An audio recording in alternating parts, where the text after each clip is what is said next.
Hi friends, welcome to Harish academy.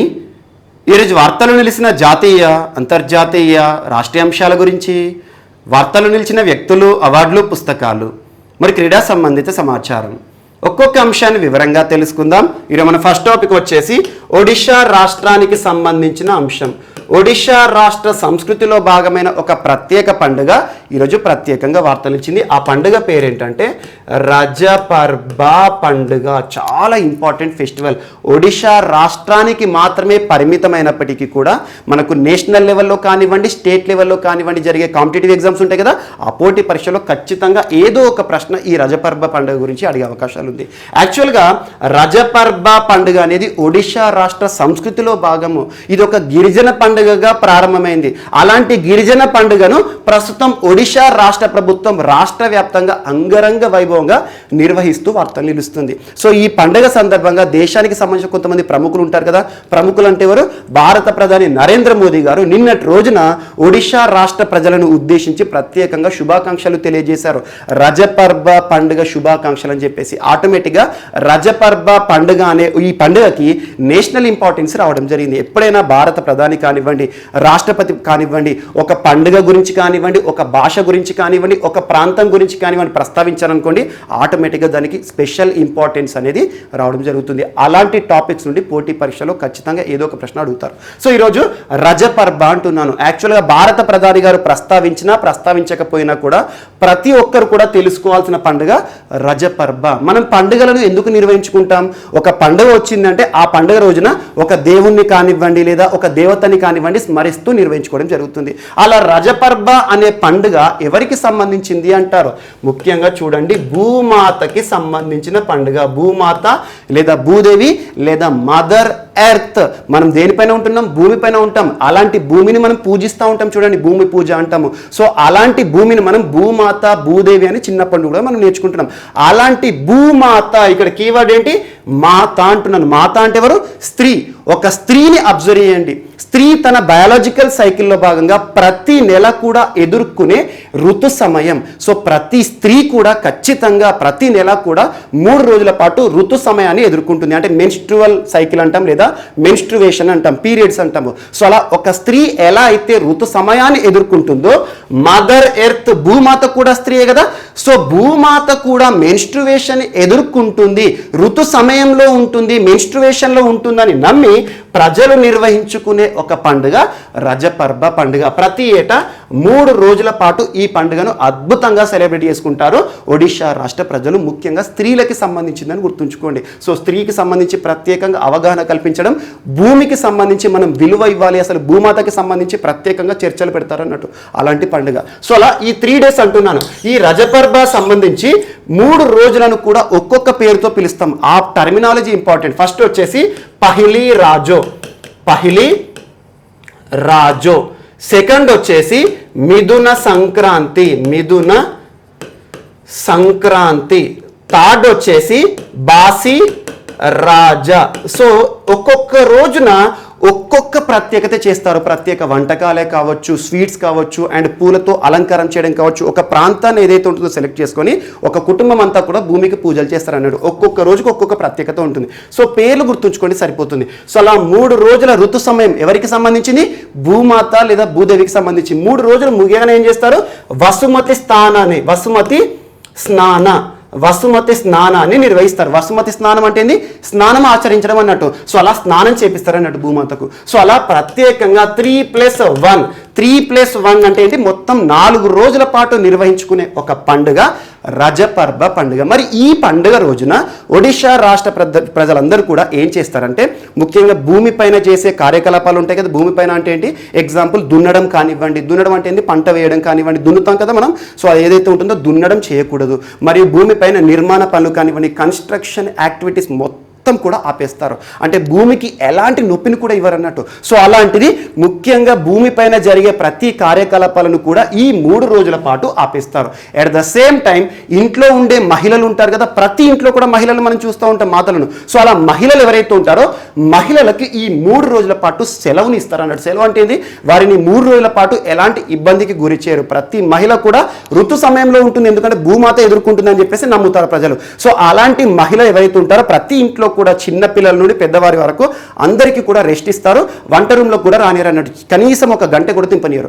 అలాంటిది ఏదైతే ఉంటుందో ప్రత్యేకంగా స్త్రీకి సంబంధించి జరుపుకునే ఒక పండుగను రజపర్బ పండుగ అంటాం. సో ఈ 4 రోజుల పాటు ఆల్మోస్ట్ పూలతో అలంకరించడం, పూల స్నానం చేయించడం ఇలాంటివి చేస్తారన్నాడు, ముఖ్యంగా భూమాతకి సంబంధించి. సో సజాబాజా అంటే ఏంటంటే ఈ 4 రోజుల పండుగకి ముందు ఏం చేస్తారంటే సజాబాజా కార్యక్రమాన్ని నిర్వహిస్తారు. సజాబాజా అంటే ఏంటంటే అన్ని రకాల పూజకు కావాల్సిన ఐటమ్స్ అన్ని ఉంటాయి కదా, ఆ ఐటమ్స్ అన్నింటిని కూడా సేకరించి ఒక ప్రత్యేక ప్రదేశంలో వాటిని స్టోర్ చేస్తారన్నట్టు, దాన్ని సజాబాజా అంటాం. సో ఇవన్నీ కూడా మనకు అవసరం లేదు. ఒడిషా రాష్ట్ర సంస్కృతికి సంబంధించింది రజపర్బ అని గుర్తుంచుకోండి. ప్రతి ఏటా కూడా జూన్ మాసమే ఎక్కువగా వార్తలు నిలుస్తుంది. లాస్ట్ ఇయర్ కూడా మనం చర్చించుకున్నాం సేమ్ డేట్ రోజున. సో రజపర్బ పండుగ జూన్ మాసంలో, ముఖ్యంగా జూన్ మిడ్ వీక్ లో రావడం జరుగుతుంది. ఏ పర్వదినానంటే మిథున సంక్రాంతి అని గుర్తుంచుకోండి. మిథున సంక్రాంతి అనేది రజపర్బకి సంబంధించి ప్రత్యేక దినోత్సవం. సో అలా స్త్రీ తత్వానికి సంబంధించి, మదర్ గాడెస్ కి సంబంధించి ఋతు సమయాన్ని ఎదుర్కొనే ఒక ప్రత్యేక పండుగ చూడండి. అండ్ సంస్కృతిలో ప్రత్యేకమైన పండుగలు చాలా ఉంటాయి. ఎగ్జాంపుల్ సేమ్ ఇలాంటి పండుగని మనం అస్సాం రాష్ట్రంలో అంబుబాచి మేళా, కామాఖ్య దేవాలయం ఉంటుంది. ఒకవేళ చూస్తే చూడండి, అద్భుతమైన దేవాలయం, స్త్రీకి సంబంధించింది. కామాఖ్య దేవత చాలా పవర్ఫుల్. సో అలా కామాఖ్య దేవతకి సంబంధించి ఋతు సమయం అని చెప్పేసి అంబుబాచి మేళా నిర్వహించుకుంటాం అస్సాం రాష్ట్రానికి సంబంధించి. అండ్ ఇంకొకటి, ఇలాంటి సంస్కృతిలో భాగమైన పండుగలు కానివ్వండి, భాషలకు సంబంధించిన పండుగలు కానివ్వండి, వార్తలు ఇస్తే ప్రత్యేకంగా చూడండి. ఇటీవల మనం చాలా చూసాం గర్భదీప నృత్యం అని చెప్పేసి, మనం గుజరాత్ రాష్ట్రానికి సంబంధించి ప్రత్యేక నృత్య ప్రదర్శన. గర్భదీప నృత్యం అనగానే గుజరాత్, ఆ ప్రత్యేకతను మనం చూసాము. At the same time Ladakh సంస్కృతిలో భాగమైన లోసార్ ఫెస్టివల్ గురించి చర్చించాను. లోసార్ పండుగ ఏ రాష్ట్ర లేదా ఏ ప్రాంత సంస్కృతిలో భాగం అంటే లడాక్కి సంబంధించి. అండ్ దాంతోపాటు ఒక భాషా పండుగను కూడా చెప్పాను మీకు, త్రిపుర రాష్ట్రానికి సంబంధించి కాక్ బరోక్ ఫెస్టివల్ అని చెప్పేసి. సో అలా సంస్కృతిలో భాగమైన పండుగలు ఏవైతే ఉంటాయో వాటిపైన ప్రత్యేక శ్రద్ధ చూపండి. రజపర్బ ఒక అద్భుతమైన పండుగ. ప్రస్తుతం ఈ రోజు మూడవ రోజుగా నిర్వహించుకోవడం జరుగుతుంది. రేపు వసుమతి స్నానాన్ని చేస్తారన్నట్టు. అక్కడ వసుమతి స్నానం అంటే ఏంటి? సో భూదేవికి స్నానం ఆచరించడం అన్నట్టు. సో అలా మహిళలకి సంబంధించి అద్భుతంగా జరుపుకునే ఒక పండుగ రజపర్బ పండుగ ఒడిషా రాష్ట్రానికి సంబంధించి. అండ్ ఇటీవల ఒడిషా రాష్ట్రానికి సంబంధించి తరచూ ఏదో ఒక అంశాన్ని చూస్తూనే ఉన్నాం. అండ్ రానున్న రోజుల్లో కూడా చూస్తాం. ఒడిషా రాష్ట్రానికి సంబంధించి మనం పూరి జగన్నాథ రథయాత్ర కూడా చూస్తాం ఈ మంత్లోనే. ఇక సో పూరి జగన్నాథ రథయాత్ర గురించి లాస్ట్ ఇయర్ అద్భుతంగా మనం చర్చించుకోవడం, ఈ సంవత్సరం కూడా ప్రత్యేకతలు చూడాల్సి ఉంటుంది. సో ఒడిషా రాష్ట్రం అంటేనే ప్రత్యేకం. ఇటీవల చాలా అంశాలతో మొట్టమొదటి అనే అంశాలతో వార్తలు ఇచ్చింది ఒడిషా రాష్ట్రం. దేశంలోనే మొట్టమొదటి కోవిడ్-19 వారియర్ మెమోరియల్ ఎక్కడ నిర్మితమవుతుంది? భువనేశ్వర్. దేశంలోనే అతిపెద్ద హాకీ స్టేడియం నిర్మాణం ఎక్కడ? రూర్కెలా. మరియు దేశానికి సంబంధించి ముఖ్యమంత్రుల విషయానికి వస్తే అద్భుత పనితీరు ప్రదర్శిస్తున్న ముఖ్యమంత్రులు ఆల్వేస్ టాప్ ప్లేస్ లో నవీన్ పట్నాయక్ గారు ఉంటాడు, ఒడిషా రాష్ట్ర ముఖ్యమంత్రి. సో ఇలాంటివి ఏవైతే ఉంటాయో ప్రత్యేకంగా చూడండి. అండ్ ఒడిషా రాష్ట్రం అనగానే ట్రైబల్స్కి ఇంపార్టెన్స్ ఇవ్వండి. చాలా వరకు కూడా particularly vulnerable tribal groups almost Odisha రాష్ట్రంలోనే 13 తెగలు ఉన్నాయి. సో అలా అందుకే తెగలకి సంబంధించి, ఎస్టీలకి సంబంధించి ట్రైబల్ కాంప్లెక్సెస్ అని, ఆకాంక్ష హాస్టల్స్ అని అలా తరచూ వార్తలు నిలుస్తుంది ఒడిషా రాష్ట్రం. లాస్ట్ టైం ఎప్పుడు చర్చించుకున్నాం ఒడిషా గురించి? ట్రాన్స్జెండర్లకు కూడా పోలీస్ నియామకాల్లో అవకాశం ఇచ్చింది మొన్నటి రోజున. అండ్ ఆపరేషన్ ఒలివియా గురించి చెప్పాను. సో అలా ప్రత్యేకంగా ఇటీవల అటవీ సంరక్షణ విషయంలో కానివ్వండి, ముఖ్యంగా సిమ్లిపాల్ రిజర్వ్ వార్తలు నిలిచింది. అలా ఏ అంశం వార్తలు ఇచ్చినా ఒడిషాకి సంబంధించి ఇటీవల కాలంలో వార్తలు ఇచ్చిన ఏవైతే మీకు కింద హైలైట్స్ చెప్పానో అవన్నీ ఒకసారి చూడండి. అండ్ నెక్స్ట్ ఈరోజు హజ్ యాత్రకి సంబంధించి ఒక అంశం వార్తలు నిలిచింది. హజ్ యాత్ర అంటున్నాను. హజ్ యాత్ర అంటే ఏ మతానికి సంబంధించింది? ఇస్లాం మతానికి సంబంధించింది. యాక్చువల్గా ఇస్లాం అనే ఒక పవిత్ర మతానికి సంబంధించి కొన్ని నియమాలు ఉంటాయి. ఏ మతానికైనా నియమాలు అనేవి ఉంటాయి. సో ఇస్లాం మత నియమాలు ఏంటి? 5 నియమాలు ఉంటాయి. ఒకటి, అల్లా యందు విశ్వాసం ఉండాలి. అల్లా ఈజ్ ద ఓన్లీ గాడ్ అని చెప్పేసి అల్లా యందు విశ్వాసం ఉండాలి. అండ్ నెక్స్ట్ వచ్చేసేసి నమాజ్ ఉంటుంది కదా, ప్రతిరోజు కూడా 5 సార్లు నమాజ్ చేయాలి. ఆ 5 సార్లు నమాజ్కి కూడా ఒక్కొక్క పూట చేసే నమాజ్కి ఒక్కొక్క పేరు ఉంటుంది. అసర్, ఫజర్, జుహర్ అండ్ అసర్, ఫజర్, జుహర్, మకరిబ్, ఇషా 5 రకాల నమాజులు ఉంటాయి. సో ఎవరైనా ఉంటే ఇస్లాం మతానికి సంబంధించి అడగండి. ఆ పేర్లు 5 కూడా ఇంపార్టెంట్. ముఖ్యంగా సోషాలజీ లాంటి సబ్జెక్ట్ నేర్చుకున్నప్పుడు ప్రతి మతానికి సంబంధించి అంతర్గతంగా అధ్యయనం చేయాల్సి ఉంటుంది. సో అలా అసర్, ఫజర్, జుహర్, మకరిబ్, ఇషా ఎవరికి సంబంధించిన టర్మినాలజీ అంటే ఇస్లాం మతానికి సంబంధించి వారు ప్రతిరోజు 5 పూటలు నమాజ్ చేయాలి, 5 సార్లు చేయాలి. ఆ 5 నమాజ్ల పేర్లు ఇవి. మరియు దాంతోపాటు ఇస్లాం క్యాలెండర్ ఉంటుంది. ఒక్కొక్క మతానికి ఒక్కొక్క క్యాలెండర్ ఉంటుంది కదా. ఇస్లాం మత క్యాలెండర్ని అనుసరించి ప్రతి సంవత్సరం కూడా 8వ మాసం 8th మంత్ ఉంటుంది కదా, ఆ 8th మంత్ అందరూ కూడా ఉపవాసాన్ని ఆచరించాలి. నెల రోజులు ఉపవాసం ఉండాలి. ఆ ఉపవాసం ఉండే నెల రోజుల సమయాన్ని ఏమంటాం మనం? రంజాన్ అంటాం, రంజాన్. సో నెక్స్ట్ వచ్చేసి ఈ రంజాన్ పర్వదినం రోజున ఏదైతే నెల రోజులు ఉంటుందో ఉపవాస దీక్ష రోజున జకాత్ని నిర్వహించాలి. జకాత్ అంటే ఏంటి? వారు సంపాదించింది ఏదైతే ఉంటుందో ఆ సంపాదించిన మొత్తంలో ఎంతో కొంత దానం చేయాలి అనే ఒక పదాన్ని ఇస్లాం మతం మనకు ఖురాన్ చెప్తుంది. అండ్ లాస్ట్ వచ్చేసి జీవితంలో ఒక్కసారైనా కూడా హజ్ యాత్రను చేయాలి. హజ్ యాత్ర ఎక్కడ? సౌదీ అరేబియాలో కాబా ఉంటుంది కదా, కాబా అంటున్నాం. ఆ కాబాను ఒక్కసారి టచ్ చేశారంటే వారి జీవితం యొక్క సార్థమవుతుంది అన్నట్టు, వారి జీవితమే సార్థకమవుతుంది. సో అలా ఇస్లాం మతానికి సంబంధించి ఈ 5 నియమాల్లో ఒకటి హజ్ యాత్ర అనేది. అలా ప్రతి ఇస్లాం మతస్థుడు కూడా జీవితంలో ఒక్కసారైనా కూడా కాబాని దర్శించుకోవాలి. సో ఈ కాబాని టచ్ చేసి రావాలి. బ్లాక్ కలర్లో ఉంటుంది బాక్స్ రూపంలో. సో చాలా పవిత్రమైంది. అలాంటి హజ్ యాత్రకి సంబంధించి ప్రతి సంవత్సరం కూడా మన దేశం నుండి ఇస్లాం మతస్థులను పంపించాలని చెప్పేసి ఒక చట్టం, భారతీయ హజ్ యాత్ర కమిటీ చట్టం 2002లో రూపకల్పన చేయడం జరిగింది. 2002 సంవత్సరంలో హజ్ యాత్ర కమిటీ చట్టం అని చెప్పేసి హజ్ యాత్ర కోసం ఒక కమిటీని ఏర్పాటు చేసింది భారత ప్రభుత్వం. ఆ కమిటీ ఏం చేస్తుంది? భారతదేశం నుండి ఈ సంవత్సరం సౌదీ అరేబియాకు ఎంతమంది వెళ్ళాలి, సో హజ్ యాత్రకి సంబంధించి అన్ని గైడ్లైన్స్ కూడా హజ్ యాత్ర కమిటీ వారు విడుదల చేస్తారు. సో హజ్ యాత్ర కమిటీకి సంబంధించి ప్రస్తుతం మన్సూర్ అహ్మద్ గారు ఏం చెప్తున్నారంటే, ఈ కమిటీకి హెడ్.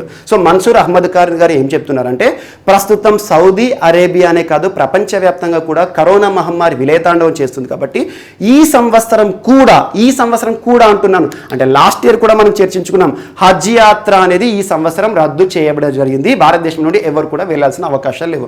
ఎందుకంటే లాస్ట్ ఇయర్ కూడా సౌదీ అరేబియా ప్రభుత్వం ఏం చెప్పిందంటే, కరోనా పరిస్థితులను దృష్టిలో ఉంచుకొని సౌదీ అరేబియా దేశంలోని ప్రజలకు మాత్రమే కొన్ని అవకాశాలు ఇస్తాము. ఎందుకంటే ఈ పూజలు చేసుకోవడానికి కానివ్వండి, ఈ పవిత్ర స్థలాన్ని దర్శించుకోవడానికి కానివ్వండి, సౌదీ అరేబియాకి సంబంధించి కాకుండా వివిధ దేశాల నుండి ఎవరు కూడా రానవసరం లేదు, రాకూడదు కరోనా పరిస్థితులు అని చెప్పేసి ఈ సంవత్సరం కూడా సౌదీ అరేబియా ప్రభుత్వము ఇచ్చిన ఉత్తర్వును అనుసరించి సౌదీ అరేబియానే రావద్దని చెప్పారు కదా, భారత ప్రభుత్వం నుండి కూడా హజ్ కమిటీ వారు ఏం చెప్పారంటే, ఈ సంవత్సరం కూడా హజ్ యాత్రను రద్దు చేస్తున్నాం, ఎవరిని కూడా సౌదీ అరేబియాకి పంపించమని చెప్పేసి ఈరోజు ఒక అధికారిక ప్రకటన వార్తనిచ్చింది. మనకు మినిస్ట్రీ ఆఫ్ మైనారిటీ అఫేర్స్ చాలా ఇంపార్టెంట్. మినిస్ట్రీ ఆఫ్ మైనారిటీస్ అంటే దేశంలోని మైనారిటీ మతాలు ఎవరైతే ఉంటారో వారికి సంబంధించి సంరక్షణ చూసుకునే మంత్రిత్వ శాఖ. సో అలా ఈ హజ్ కమిటీ అనేది కూడా మైనారిటీకి సంబంధించిన అంశం అని గుర్తుంచుకోండి. అండ్ నెక్స్ట్ ఈరోజు జలగావ్ పేరు గుర్తుంచుకోండి. జలగావ్ బనానా వార్తలు నిలిచింది. జాగ్రఫికల్ ఇండికేషన్ ట్యాగ్ ఉన్న బనానా, భౌగోళిక గుర్తింపు అంటున్నాను. జిఐ ట్యాగ్ ఉన్న వస్తువుల గురించి, ఆహార పదార్థాల గురించి ఇటీవల తరచు మనం చూస్తున్నాం. ఈరోజు ఒక జిఐ ట్యాగ్ ఉన్న ఒక ప్రత్యేక అరటి పండు జలగావ్ బనానా ఏ రాష్ట్రానికి సంబంధించింది అంటారు? మహారాష్ట్రకి సంబంధించి. మహారాష్ట్ర. జలగావ్ అనేది ఒక జిల్లా పేరు. మహారాష్ట్రలోని ఒక జిల్లా పేరు జలగావ్. జాగ్రఫికల్ ఇండికేషన్ అంటేనే ఒక వస్తువుకు ప్రాంతం ఆధారంగా ప్రత్యేకత వస్తుంది. ఆ ప్రాంతంలో దొరికే వస్తువులకు మాత్రమే ప్రత్యేకత ఇవ్వడం జరుగుతుంది. అలా జిఐ ట్యాగ్ ఉన్న వస్తువులు ఏవైతే ఇటీవల కాలంలో మనం చర్చించుకోవడం జరిగిందో వాటిపైన ప్రత్యేక శ్రద్ధ చూపండి. సో అలా జలగావ్ బనానాను ఈరోజు దుబాయ్కి ఎక్స్పోర్ట్ చేయడం జరుగుతుంది. అగ్రి ఎక్స్పోర్ట్ పాలసీలో భాగంగా దుబాయ్ ఏదైతే ఉంటుందో, దుబాయ్ మనం తరచూ చర్చించుకుంటాం కదా యూఏఈకి సంబంధించి, దుబాయ్కి ఎక్స్పోర్ట్ చేస్తుంది భారత ప్రభుత్వం. సో అగ్రికల్చర్ ఉత్పత్తులు కానివ్వండి, పండ్లు కానివ్వండి, కూరగాయలు కానివ్వండి మన దేశం దాటి వేరే దేశానికి ఎగుమతి అవుతుందంటే ఏ మంత్రిత్వ శాఖ గుర్తుకు రావాలి, ఏ సంస్థ గుర్తుకు రావాలి? అపెడా చాలాసార్లు చెప్పాను. అపెడాకి సంబంధించిన యాక్రోనిమ్ గురించి చెప్పాను. Agriculture and processed foods exports development authority. Agriculture and processed foods ని ఎక్స్పోర్ట్ చేసే ఒక అథారిటీ అన్నట్టు. ఏ మంత్రిత్వ శాఖకి సంబంధించి? ఎక్స్పోర్ట్ అనేది కీవర్డ్. ఎగుమతులకు దిగుమతులకు సంబంధించి భారతదేశంలో పనిచేస్తున్న మంత్రిత్వ శాఖ ఏంటి? కేంద్ర వాణిజ్య మంత్రిత్వ శాఖ. ప్రస్తుతం పీయూష్ గోయల్ గారు మంత్రిగా విధులు నిర్వర్తిస్తున్నారు. సో అపెడా వారు ఈ బనానా, జలగావ్ బనానా ఏదైతే ఉంటుందో దాదాపు 20 మెట్రిక్ టన్నుల బనానాను దుబాయ్కి ఎక్స్పోర్ట్ చేస్తున్నారు ఈ రోజు నుండి. ఇది ఒక్కటి గుర్తుంచుకోండి. సో ఎలా అడుగుతారు పోటీ పరీక్షలు అంటే, ఇటీవల వార్తలు నిలిచిన జలగావ్ బనానా ఏ రాష్ట్రానికి సంబంధించింది? జిఐ ట్యాగ్ ఏ రాష్ట్రానికి సంబంధించి అంటే జలగావ్ డిస్టిక్. ఎక్కడ? మహారాష్ట్రకి సంబంధించిందని గుర్తుంచుకోండి. ఏ దేశానికి ఎగుమతి అవుతూ వార్త నిలుస్తుంది? దుబాయ్ దేశం అని గుర్తుంచుకోండి. ఇటీవల ఇలాంటి అంశాలను మనం తరచూ చూస్తున్నాం. ఎగ్జాంపుల్ చూడండి, అస్సాం రాష్ట్రానికి సంబంధించి బావోదాన్ రైస్ లేదా రెడ్ రైస్ అంటాం, ఐరన్ రిచ్ రైస్ అని చెప్పాను. బావోదాన్ రైస్ ని ఎక్కడికి ఎక్స్పోర్ట్ చేసింది అపెడా మినిస్ట్రీ ఆఫ్ కామర్స్ వాళ్ళు? యుఎస్కి ఎక్స్పోర్ట్ చేయడం జరిగింది. మరి ఉత్తరాఖండ్ రాష్ట్రంలోని ఆర్గానిక్ మిల్లెట్స్ ఉంటాయి కదా, సేంద్రియ పద్ధతిలో పండించబడిన చిరుధాన్యాలు ఏవైతే ఉంటాయో ఉత్తరాఖండ్ రాష్ట్రం నుండి అపెడా ఏ దేశానికి ఎగుమతి చేసింది? డెన్మార్క్ దేశానికి ఎగుమతి చేయడం జరిగింది. మరియు త్రిపుర రాష్ట్రంలోని జాక్ ఫ్రూట్ ఉంటుంది కదా, జాక్ ఫ్రూట్ అంటే మనం ఏమంటాం? పనస పండు అంటాం. సో త్రిపుర రాష్ట్రంలోని జాక్ ఫ్రూట్ ని ఇటీవల యూకేకి ఎగుమతి చేయడం జరిగింది. అండ్ విలేజ్ రైస్ ఆఫ్ కుంభకోణం అని చెప్పాను, తమిళనాడు రాష్ట్రంలోని విలేజ్ రైస్ అని చెప్పేసి ప్రత్యేక గుర్తింపు ఉన్న రైస్ వరి వంగరం గురించి చెప్పాను. సో విలేజ్ రైస్ ని ఎక్కడికి ఎగుమతి చేయడం జరిగింది? ఘనా మరియు యమన్ దేశాలు. ఏ రూట్ ద్వారా? సీ రూట్ ద్వారా. అండ్ ఇటీవల మహారాష్ట్రలోని గోల్వాడ్ సపోటా గురించి చెప్పాను, గోల్వాడ్ సపోటాను కూడా ఇటీవల యూకేకి ఎక్స్పోర్ట్ చేయడం జరిగింది. మరియు లాస్ట్ టైం మ్యాంగోస్ కూడా వార్తలు ఇచ్చాయి. మ్యాంగోస్ గురించి ఒక 20 days బ్యాక్ మీకు చెప్పాను. Jardalu mango of Bihar, Khirsapati mango, Laxman Bhog of West Bengal. Laxman Bhog mangoes మరియు కిర్సాపాటి మ్యాంగోస్ అనగానే ఏ రాష్ట్రానికి సంబంధించిన అంటారు పోటీ పరీక్షలో? ఏ రాష్ట్రానికి సంబంధించి? వెస్ట్ బెంగాల్. మరియు జర్దాలు మ్యాంగో అని చెప్పాను, జర్దాలు మ్యాంగో ఏ రాష్ట్రానికి సంబంధించి? బీహార్ రాష్ట్రానికి సంబంధించి. వీటన్నిటిని కూడా ఇటీవల మనం బహ్రెయిన్కి ఎగుమతి చేయడం జరిగింది. సో అలా ఏ ఐటమ్స్ని ఏ ప్రత్యేక ప్రాంతాల నుండి ఏ డెస్టినేషన్కి ఎక్స్పోర్ట్ చేస్తున్నాం, ఈ అంశం పైన ప్రత్యేక శ్రద్ధ చూపండి. ఇటీవల తరచూ ఇలాంటి అంశాలను మనం చూస్తున్నాం. జర్దాలు మ్యాంగో అంటేనే జాగ్రఫికల్ ఇండికేషన్, కిర్సాపాటి మ్యాంగో అంటేనే ప్రాంతమాధారంగా ప్రత్యేక మామిడి పండ్లు, గోల్వాడ్ సపోటా అనగానే ప్రత్యేకమైన మన ఏదైతే ఉందో సపోటాలు. మరి ఇటీవల షాహీ లిచీ ఆఫ్ బీహార్ గురించి కూడా చెప్పాను. షాహీ లిచీ ఏ రాష్ట్రానికి సంబంధించింది అంటారు? అలా రాష్ట్రం పేరు అండ్ ఆ ఐటెం పేరు చెప్తున్నాను కాబట్టి వీటిపైన ప్రత్యేకంగా చూడండి. ఖచ్చితంగా రానున్న పోటీ పరీక్షలో దీనికి సంబంధించి ప్రశ్నను ఎదుర్కొంటారు. అండ్ ఇటీవల మనకు బనానాస్ కూడా తరచూ వార్తలు నిలుస్తున్నాయి. బనానా ఫెస్టివల్ గురించి చూసాం మనం. ఉత్తరప్రదేశ్ రాష్ట్ర ప్రభుత్వం అధికారికంగా కుషీనగర్ జిల్లాలో నిర్వహించి వార్తలు నిలిచింది. యోగి ఆదిత్యనాథ్ గారు బనానా ఫెస్టివల్, పండ్లకి సంబంధించిన వేడుకలు, పండ్లకి సంబంధించిన ఫెస్టివల్స్ అంటేనే ఉత్తరప్రదేశ్ అని గుర్తుంచుకోండి. ఇటీవల స్ట్రాబెర్రీ ఫెస్టివల్ అని చెప్పేసి కూడా మనం చూసాము. అండ్ కాలా నమక్ రైస్ ఫెస్టివల్ అని చెప్పేసి. అండ్ బనానాకి సంబంధించి ఇటీవల బనానా గ్రిట్ కూడా వార్తలు నిలిచింది. అరటి రవ్వ అని చెప్పాను. అరటి రవ్వను సృష్టించి కేరళ రాష్ట్రానికి సంబంధించి శాస్త్రవేత్తలు వార్తలు ఇచ్చారు. NIIST national institute of inter disciplinary science and technology వారు సృష్టించిన అరటి రవ్వ ప్రస్తుతం ప్రత్యేక ప్రాముఖ్యతతో ఉందని చెప్పాను. అలా అరటి పండ్ల గురించి కూడా ఇటీవల ఏదో ఒక అంశాన్ని మనం తరచు చూస్తున్నాం. సో ఏదైనా ఒక వస్తువు కానివ్వండి లేదా ఒక ప్రాంతం ఆధారంగా కానివ్వండి వార్తలు నిలిస్తే దాన్ని ప్రత్యేకంగా చూడండి. నెక్స్ట్ ఈరోజు ఒక వరి వంగడం వార్తలు నిలిచింది. ఈ వరి వంగడం WGL119. సో WGL119 ఏదైతే ఉంటుందో, WGL అంటే వరంగల్ అని గుర్తుంచుకోండి సరిపోతుంది. ఇటీవల చూడండి తెలంగాణ రాష్ట్రానికి సంబంధించి ఒక ప్రత్యేకమైన రైస్ వెరైటీ చెప్పాను మీకు. RNR 15048 కోడ్ కూడా చెప్పాను. లాస్ట్ వీక్ కూడా మీకు రిపీట్ చేశాను. RNR 15048 అనేది ప్రత్యేక వరి వంగడం. దీన్ని మనం వాడుక భాషలో ఏమంటామంటే తెలంగాణ సోనా అంటాం. తెలంగాణ సోనా ఎవరు సృష్టించారు? ప్రొఫెసర్ జయశంకర్ అగ్రికల్చర్ యూనివర్సిటీ వారు సృష్టించిన నూతన వరి వంగడం. షుగర్ పేషెంట్స్ ఉంటారు కదా, షుగర్ పేషెంట్స్ కి అద్భుతంగా ఇది ఆహారంగా పనిచేస్తుంది. లో గ్లైసెమిక్ ఇండెక్స్, గ్లైసెమిక్ అంటే గ్లూకోజ్ కాంటెంట్ తక్కువగా ఉండే రైస్ అన్నట్టు. అలా వార్తలు ఇచ్చింది already professor Jayashankar agriculture university. ఈరోజు WGL119 రైస్ వెరైటీతో వార్తలు ఇచ్చింది. దీన్ని ఏమని చెప్తున్నారంటే బయో రైస్ అంటున్నారు. Bio rice. So bio rice కోడ్ ఇటీవల వార్తలు నిలిచింది. ఏ రాష్ట్రానికి సంబంధించి అంటే తెలంగాణ రాష్ట్రానికి సంబంధించి. సో తెలంగాణలో వ్యవసాయానికి సంబంధించి కానివ్వండి, వరికి సంబంధించి కానివ్వండి ఎవరు వార్తలు నిలుస్తారు ఎప్పుడైనా కూడా? Professor Jayashankar agriculture university. ఆ యూనివర్సిటీ ఆధ్వర్యంలోని ప్రాంతీయ పరిశోధన సంస్థ, వరంగల్ ప్రాంతీయ పరిశోధన సంస్థ వారు ఈ వరి వంగడాన్ని సృష్టించారు. Bio rice. ఇది సేమ్ చూడడానికి BPT రైస్ ఉంటుంది కదా, BPT రైస్ లాగానే ఉంటుంది. మరి దీని యొక్క ప్రత్యేకత ఏంటంటే వర్షాభావ పరిస్థితుల్లో కూడా పెరిగే వరి వంగడం అని గుర్తుంచుకోండి. వర్షాభావ. ఇదేమో గ్లూకోజ్ పేషెంట్స్ ఎవరైతే ఉంటారో, ముఖ్యంగా గ్లూకోజ్ అవసరం లేని పేషెంట్స్, ముఖ్యంగా షుగర్ పేషెంట్స్ ఉంటారు కదా, షుగర్ పేషెంట్ పై పనిచేసేది. ఇదేంటి? వర్షాభావ పరిస్థితులను కూడా ఎదుర్కొనే ఒక వరి వంగడం. వర్షాభావం అంటే తక్కువ వర్షపాతం నమోదైనా కూడా వరి పెరుగుతుంది అన్నట్టు. మరి మనకు ఉల్లికడు అని చెప్పేసి ఎక్కువగా తెగులు వస్తుంది, ఉల్లికోడు తెగులు అని చెప్పేసి వరిలో. సో అలాంటి తెగులు ఏదైతే ఉంటుందో, ముఖ్యంగా పెస్ట్ ఏదైతే ఉంటుందో ఆ పెస్ట్ నుండి కూడా తట్టుకోవడానికి తయారు చేయబడిన వరి వంగడాన్ని గుర్తుంచుకోండి. అతి తక్కువ సమయంలో విత్ ఇన్ షార్ట్ స్పాన్లోనే దీని యొక్క ప్రొడక్టివిటీ కూడా వస్తుంది, ఉత్పాదకత అనేది చూడడం జరుగుతుంది. అలాంటి వరి వంగడంతో ఈరోజు తెలంగాణ రాష్ట్రం వార్త నిలిచింది. అండ్ ఇటీవల చూడండి వరి వంగడాలు కూడా తరచూ వార్తలు నిలుస్తున్నాయి. ఇందాకే మీకు చెప్పాను అస్సాం రాష్ట్రానికి సంబంధించి బావోదాన్ రైస్ వెరైటీ అని చెప్పేసి, బావోదాన్ అంటేనే ఎర్ర బియ్యం, ఇది కూడా ఐరన్ రిచ్ రైస్ అని గుర్తుంచుకోండి. Iron rich rice, bio rice, iron content ఎక్కువగా ఉంటుంది.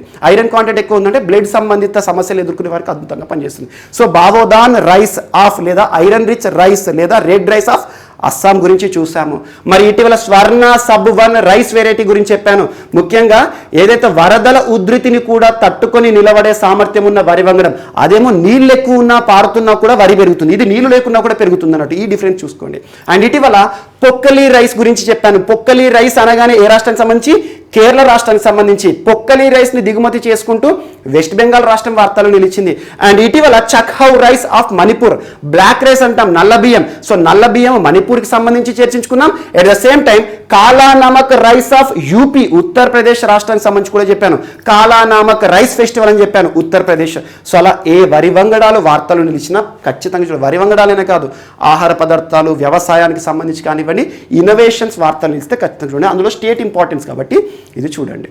అండ్ నెక్స్ట్ ఈరోజు ఫ్రాన్స్ ప్రభుత్వం చేసిన కీలక ప్రకటన వార్తలు నిలిచింది ఈ రోజు నుండి. సో జూన్ 17 నుండి ఫ్రాన్స్ దేశంలో బహిరంగ ప్రదేశాల్లో మాస్కులు ఏవైతే ఉంటే ఆ మాస్కుల పైన నిషేధం ఉంటుంది కదా, చేయడం జరిగింది. అంటే బహిరంగ ప్రదేశాల్లో మాస్కులు లేకుండానే ఎవరైనా తిరగొచ్చిక, అంటే మాస్క్ రహిత దేశంగా ఫ్రాన్స్ దేశం వార్తలు ఇచ్చింది. ఇప్పటికీ ఈ అంశాన్ని మనం చర్చించుకున్నాం. ఇజ్రాయెల్ ప్రభుత్వం ప్రకటన చేసింది.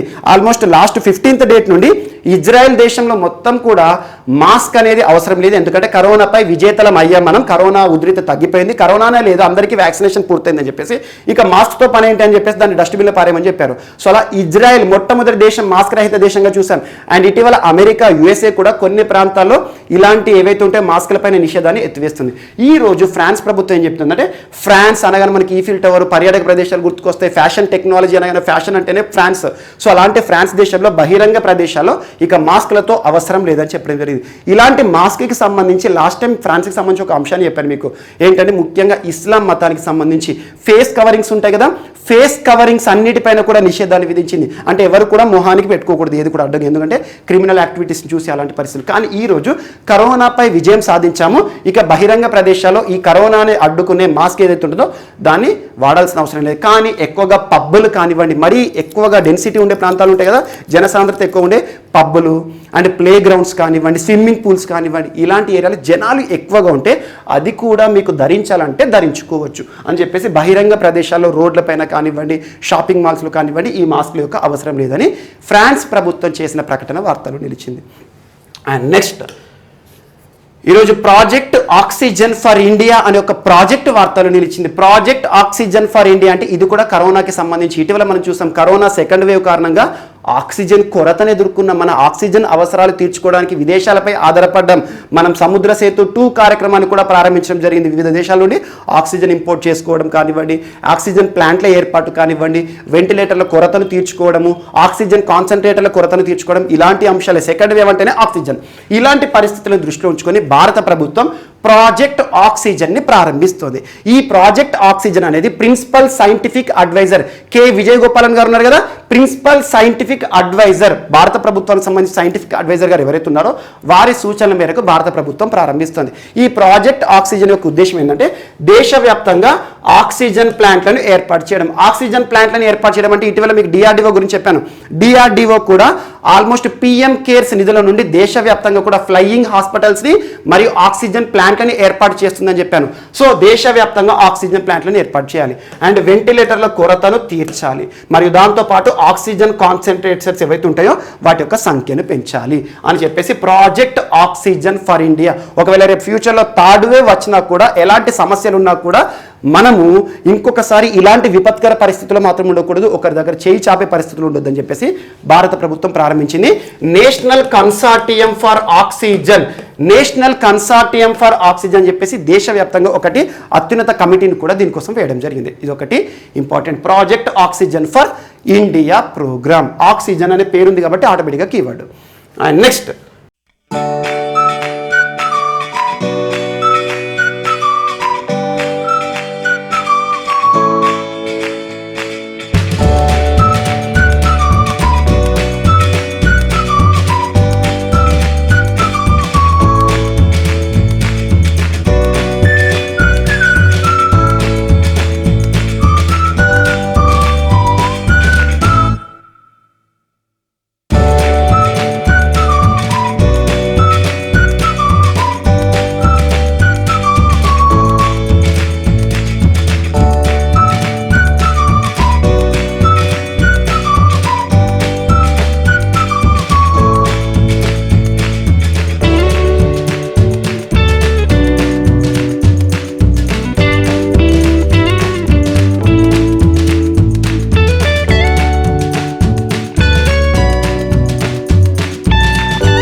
సో ఈరోజు మన నెక్స్ట్ టాపిక్ వచ్చేసి దేశంలో సీ ప్లేన్ సర్వీసెస్ అభివృద్ధికి సంబంధించి ఒక ఒప్పందం వార్తలు నిలిచింది.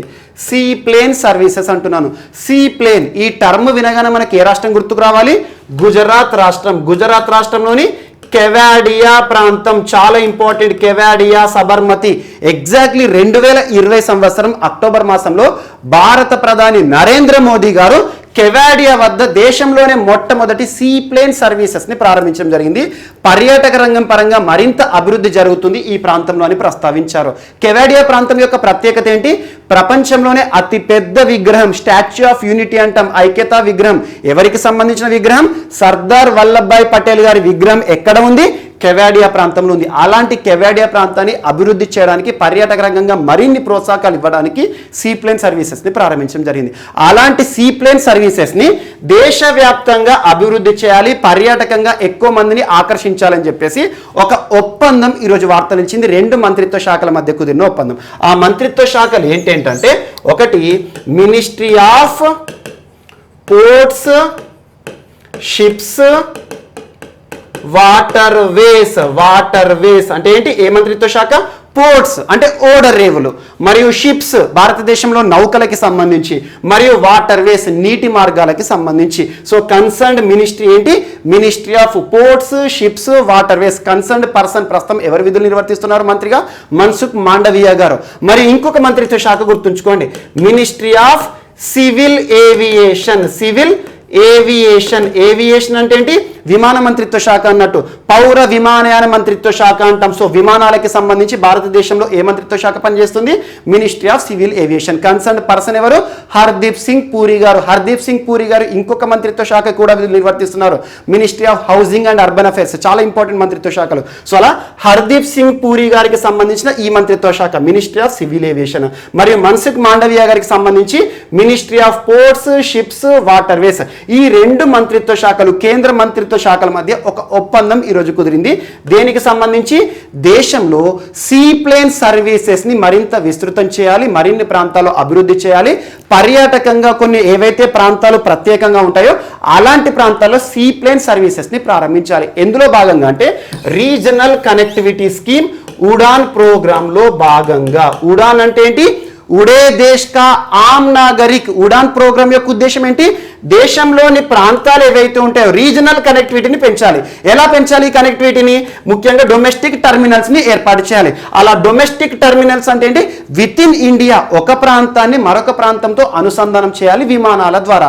అందుకోసం ప్రత్యేకంగా విమానాశ్రయాలు, రీజనల్ ఎయిర్పోర్ట్ ను ఏర్పాటు చేయాలి. ఎగ్జాంపుల్ ఇటీవల కాలంలో చూడండి, భోగాపురం విమానాశ్రయం మనం విజయనగరానికి సంబంధించి చర్చించుకున్నాం. సో అలా ఉడాన్ ప్రోగ్రామ్ యొక్క ప్రత్యేకత ఏంటంటే రీజనల్ కనెక్టివిటీని పెంచాలి. అందుకే దీన్ని రీజనల్ కనెక్టివిటీ స్కీమ్ అంటాం. సో ఇప్పుడు 2 మంత్రిత్వ శాఖలు ఇన్వాల్వ్ అయ్యాయి. యాక్చువల్గా ఉడాన్ ప్రోగ్రామ్ అంటేనే మినిస్ట్రీ ఆఫ్ సివిల్ ఏవియేషన్, అంటే విమానాల మంత్రిత్వ శాఖ అన్నట్టు. కానీ ఈరోజు మరి పోర్ట్స్ మంత్రిత్వ శాఖ ఎందుకు ఇన్వాల్వ్ అయిందంటే సీ ప్లేన్ యొక్క ప్రత్యేకత చూడాలి. సీ ప్లేన్ అంటే ఏంటి?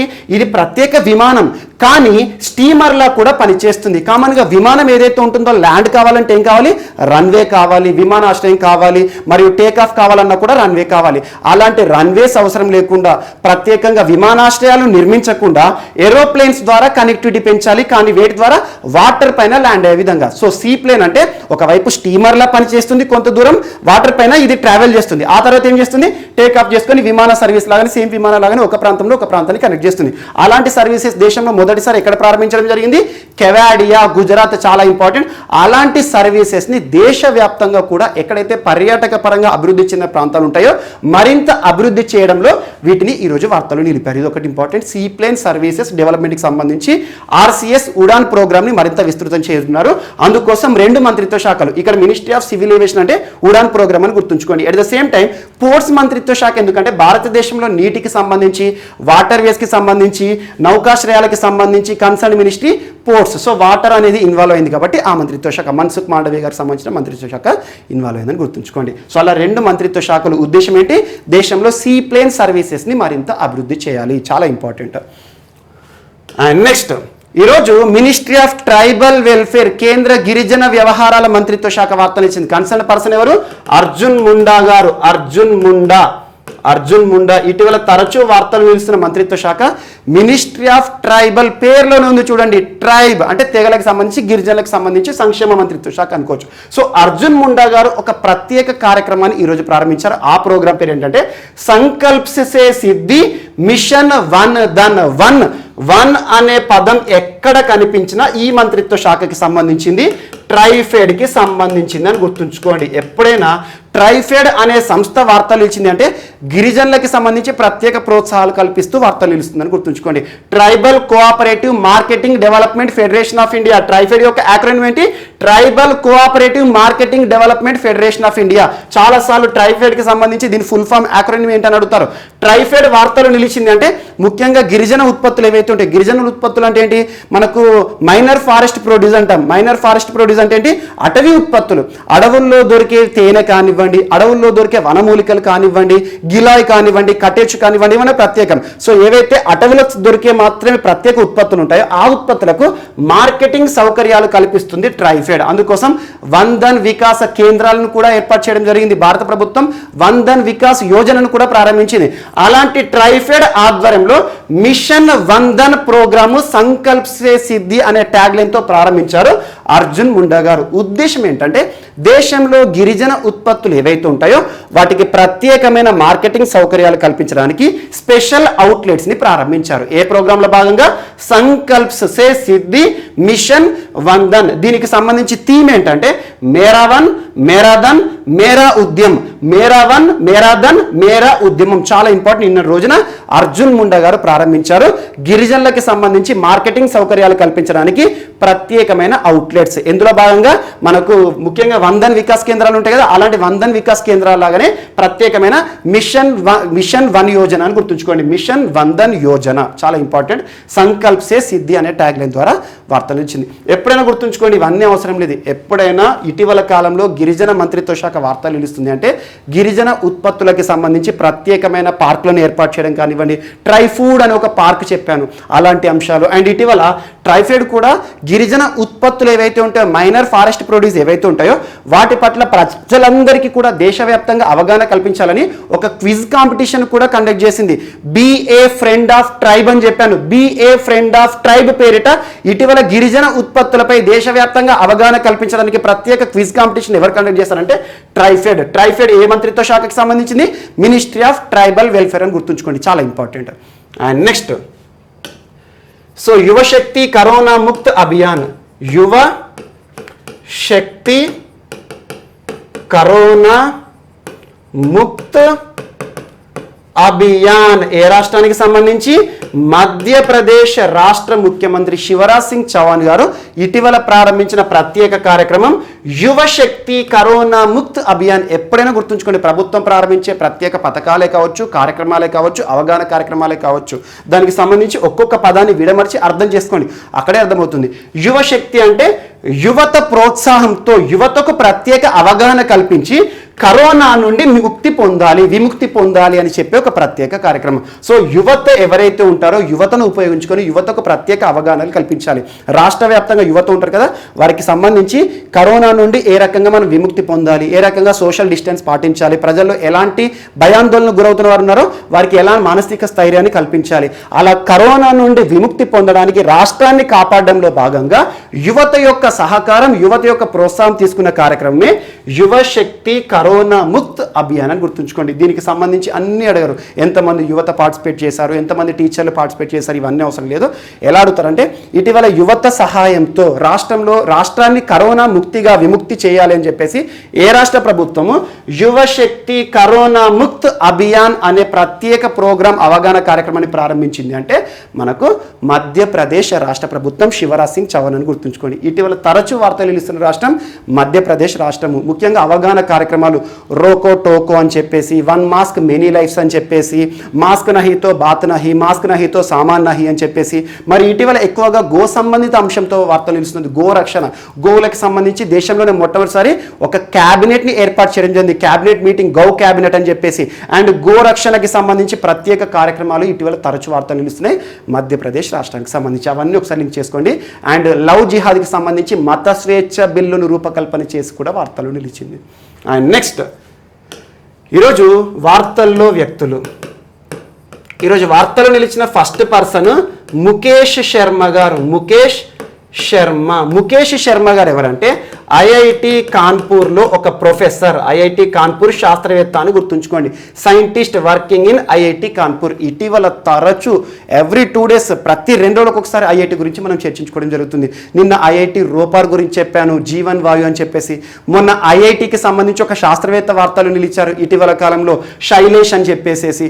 సో అలా ఎవరో ఒక శాస్త్రవేత్త కానివ్వండి, ఏదో ఒక ఐఐటి కానివ్వండి, వినూత్న అంశంతో, ఏదో ఒక అధునాతన అంశంతో వార్తలు నిలుస్తుంది. అలాంటి అంశాలపైన ప్రత్యేకంగా చూడండి. ఐఐటి కాన్పూర్ ఇటీవల ఏ అంశంతో వార్తలు నిలిచింది? ఒక టచ్ సెన్సిటివ్ వాచ్ అని చెప్పాను. ఎవరైతే దివ్యాంగులు ఉంటారో, కంటి చూపు లేమితో బాధపడేవారు ఉంటారో, బ్లైండ్ పీపుల్ ఉంటారో, వారికి కూడా స్పర్శ ఆధారంగా పనిచేసే ఒక వాచ్ని కనిపెట్టి ఐఐటి కాన్పూర్ వార్త నిలిచింది. అలాంటి ఐఐటి కాన్పూర్లో ఒక శాస్త్రవేత్త ముఖేష్ శర్మ గారు WHOలో ఒక గ్రూప్లో స్థానం పొంది వార్తలు నిలిచారు. ఆ గ్రూప్ ఏంటంటే global air pollution and health technical advisory group. Global air pollution and health technical advisory group.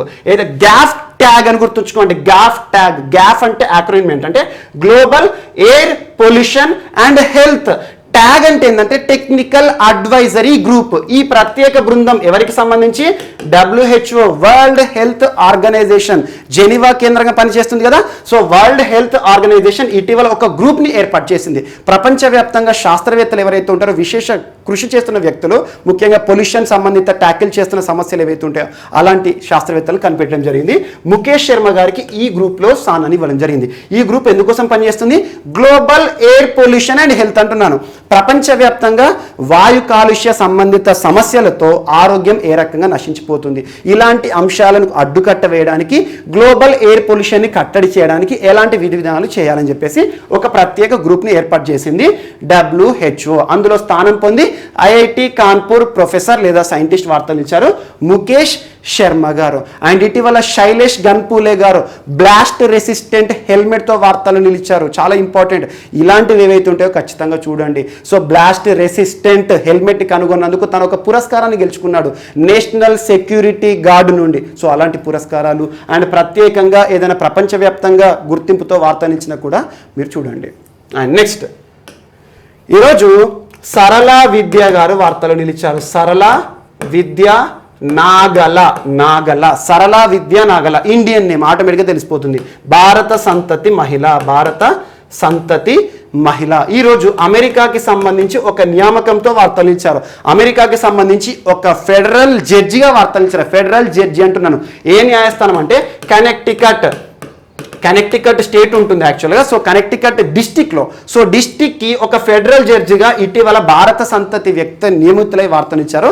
తన పేరు ఏంటంటే సరళ విద్యా నాగల. ఏ దేశంలో అయినా కూడా న్యాయమూర్తులకి సంబంధించి కానివ్వండి, జడ్జిల నియామకం అనేది ఎవరికి సంబంధించిన అధికారం? ఇండియా చూసినా కూడా చూడండి, రాష్ట్రపతి నియమిస్తారు, ప్రెసిడెంట్. సో ఈ నియామకాన్ని ఎవరు చేపట్టారు? అమెరికాకి సంబంధించి అధ్యక్షుడు జో బైడెన్ గారు సరళ విద్యా నాగల గారిని కనెక్టికట్ కోర్ట్ ఏదైతే ఉంటుందో ఆ కోర్టుకు జడ్జిగా నియమిస్తూ వార్తలు నిలిచారు. జస్ట్ టు ద పాయింట్ గుర్తుంచుకోండి సరిపోతుంది, అంతగా పెద్ద ఇంపార్టెన్స్ కూడా అవసరం లేదు. ఎందుకంటే ఇటీవల చాలామంది వనిత గారు వార్తలు నిలిచారు అటార్నీగా. సో అలా ఎవరైతే ప్రత్యేకంగా వార్తలు నిలుస్తున్నారో వారందరూ ఆల్మోస్ట్ ఒక 25 to 30% గురించి మనం చూసాం. భారత సంతతి వ్యక్తులకు ప్రత్యేక ప్రాధాన్యత ఇస్తున్నారు అమెరికా నూతన అధ్యక్షులు జో బైడెన్ గారు అని చెప్పేసి. సో అలా ఇండియాకి సంబంధించి ఇటీవల కాలంలో 25 to 30% భారత సంతతి వ్యక్తులు వార్తలు ఇచ్చారు అమెరికాకి సంబంధించి. ఈరోజు సరళ విద్యా నాగల అని గుర్తుంచుకోండి. అండ్ నెక్స్ట్ ఈరోజు చంద్రశేఖర్ వైద్య గారు వార్తలు నిలిచారు. చంద్రశేఖర్ వైద్య పేరు గుర్తుంచుకోండి, చంద్రశేఖర్ అని గుర్తుంచుకోండి. యాక్చువల్గా తెలుగు ప్రాంతానికి సంబంధించి మన తెలుగువాడు 1922లో హైదరాబాద్లో జన్మించారు. కానీ బాలీవుడ్ను ఏలడం జరిగింది. బాలీవుడ్లో తనకంటూ ప్రత్యేక గుర్తింపు పొందిన ఒక నటుడు, ఒక నిర్మాత, ఒక దర్శకుడు, ఒక dance master, versatile personality. Cinema రంగంలో 24 ఫ్రేమ్స్ అంటాము, అలా చాలా రంగాల్లో గుర్తింపు పొందిన వ్యక్తులు చాలా తక్కువ, అరుదు కనిపిస్తారు. అలాంటి మన తెలుగువాడు హైదరాబాద్ నుండి ముంబైకి వెళ్ళి స్థిరపడి బాలీవుడ్ని ఏలాడు. బాలీవుడ్లో తనకంటూ ప్రత్యేక గుర్తింపు పొందిన చంద్రశేఖర్ వైద్య గారు. యాక్చువల్గా తను ఒక డ్యాన్స్కి కూడా ఇన్నోవేషన్ చెప్తారు, అంటే డ్యాన్స్ను కూడా తను ఒక రూపొందించడం జరిగింది. చా డ్యాన్స్ అంటారు, చా డ్యాన్స్. చా అనే ఒక డ్యాన్స్ని బాలీవుడ్లో పరిచయం చేసిన ఒక గొప్ప నటుడు చంద్రశేఖర్ వైద్య గారు మన తెలుగు ప్రాంతానికి సంబంధించి. యాక్చువల్గా మన తెలుగు నుండి చాలామంది వ్యక్తులు ఉన్నారు ప్రపంచవ్యాప్తంగా గుర్తింపు పొందినవారు. ఎగ్జాంపుల్ పైడి జయరాజ్ గారు ఒక గొప్ప నటుడు. పైడి జయరాజ్ గారు కూడా మన తెలంగాణకు సంబంధించే, కానీ చరిత్ర పుటల్లో తన పేరు ఎవరికి తెలియకపోయింది. సో అలాంటి వ్యక్తుల్లో ఇతను కూడా ఒకటి అనుకోవచ్చు.